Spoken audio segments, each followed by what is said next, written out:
मराठी व्याकरण सरावामध्ये आपल्या सर्वांचं स्वागत आहे. पहिला प्रश्न पहा. योग्य विरामचिन्हे असलेले वाक्य पर्यायातून ओळखा. तर या ठिकाणी योग्य पर्याय आहे, तुम्हाला काय वाटतं ते कमेंट करा. तर योग्य पर्याय आहे पर्याय क्रमांक 4, जाऊ दे तो मोठ्याने ओरडला. पुढे, भार्या या शब्दाचा समानार्थी शब्द कोणता? तर भार्या म्हणजे पत्नी, पर्याय क्रमांक 3 हे याचे योग्य उत्तर आहे. खालीलपैकी खालील पर्यायात मराठी शब्द व त्याचा इंग्रजी प्रतिशब्द दिला आहे, त्यातून अयोग्य जोडीचा पर्याय शोधायचा आहे.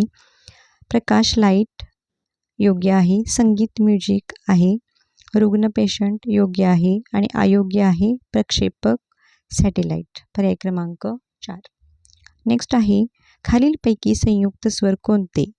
तर या ठिकाणी पर्याय आहेत ए, ऐ, अ, ई, अ, आ, उ, ऊ. तर एकूण संयुक्त स्वर आहेत 4, ए, ऐ, ओ, औ.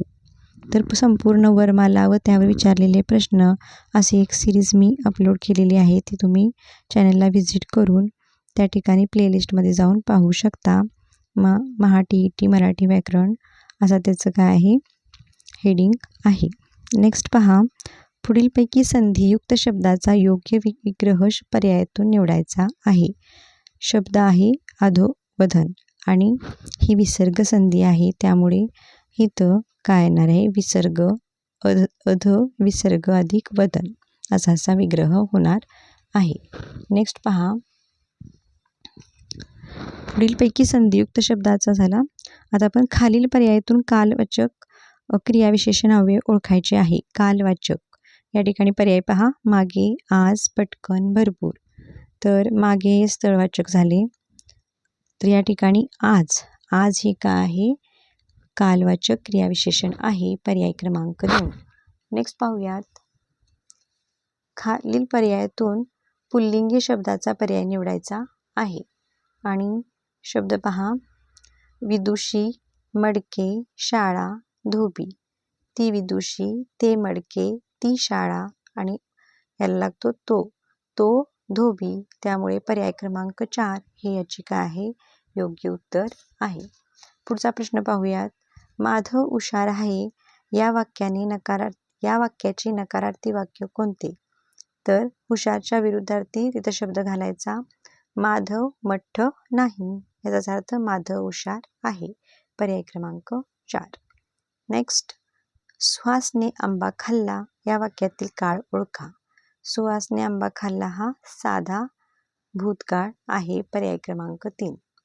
नेक्स्ट आहे, खालीलपैकी कोणता शब्द विशेषण नाही?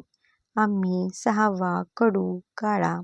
तर या ठिकाणी आम्ही हे सर्वनाम असल्या कारणाने काय आहे विशेषण नाही, पर्याय क्रमांक 1 याचे योग्य उत्तर येणार आहे.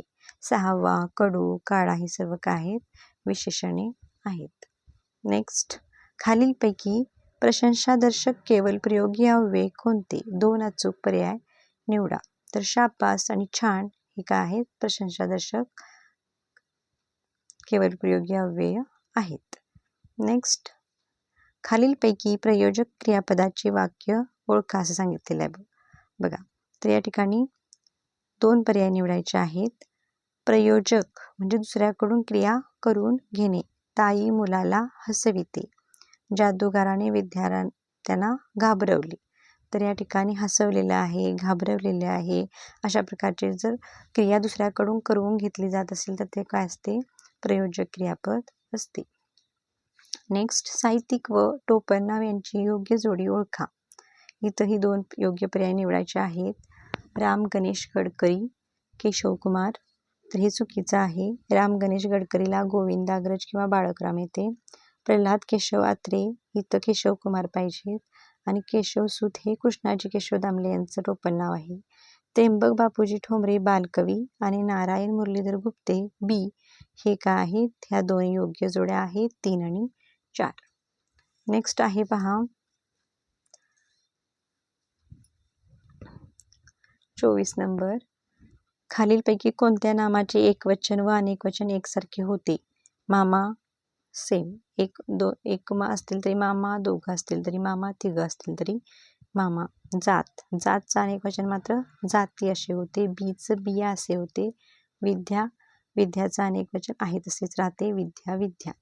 त्यामुळे पर्याय क्रमांक 1 व 4 याचे योग्य उत्तर आहे. नेक्स्ट, वाक्यप्रचार व त्याचा अर्थ यांची चुकीची जोडी निवडा.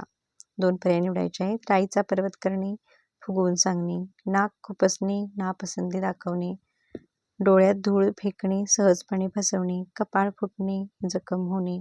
तर या ठिकाणी राईचा पर्वत करणे, फुगवून सांगणे योग्य आहे.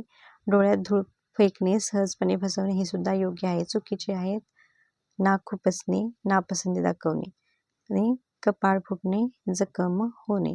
हे दोन्ही का आहेत?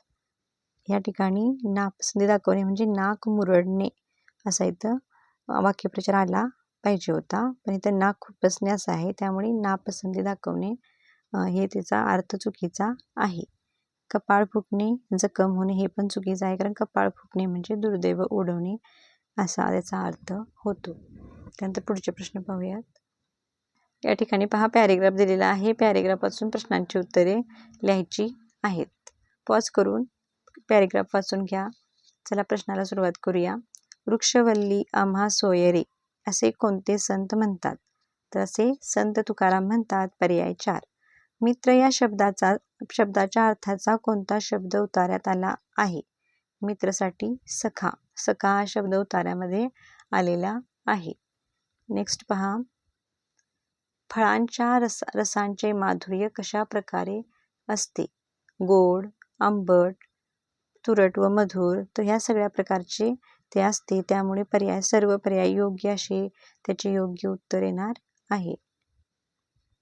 इथं म्हटलेलं आहे बघा, आंबट, गोड, तुरट, मधुर आणि कडू सुद्धा. फळांच्या रसाचे माधुर्य अनुपम.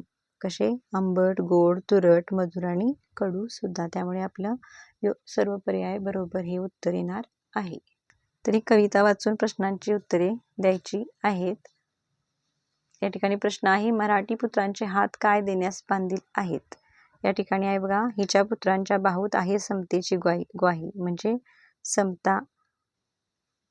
समता देण्यास ते हात त्यांचे बांधील आहेत. पर्याय 2. मराठी भाषेची थोरवी सांगताना कवीने कोणती उपमा दिली नाही? रत्नजडी अभंग, सरस्वतीची पालखी, ओवी अमृताची सखी, काय स्वर्ण सिंहासनाची रक्षण करती? त्याचे योग्य उत्तर आहे पर्याय क्रमांक 4. नेक्स्ट, मराठी अस्मितेत जन्मलेल्या धीरोदत्ताने कशावर मात केली? तर त्यांनी मृत्यूवर मात केली. पर्याय क्रमांक 2. दोरा या शब्दाचे खालीलपैकी सामान्य रूप कोणते? दोराचे सामान्य रूप दोराच येणार आहे. पर्याय क्रमांक 1. देवा मला परीक्षेत यश दे या वाक्याचा प्रकार ओळखा. तर ही आज्ञावजा विनंती आहे, त्यामुळे हे आज्ञार्थी वाक्य होणार आहे. पुढील वाक्यातील प्रयोग ओळखा. वडिलांनी मुलाला समजावले. तर हा आहे सकर्मक भावे प्रयोग. एक गाव एक पानवटा ही कादंबरी कोणत्या लेखकाची आहे? आणि एक गाव एक पानवटा ही बाबा आढाव. पर्याय क्रमांक 2 हे जे योग्य उत्तर आहे. अशा प्रकारे आज आपण 25 प्रश्नांचा सराव केलेला आहे. पुन्हा भेटूयात अशाच एका व्हिडिओसह. तब तक के लिए बाय. धन्यवाद.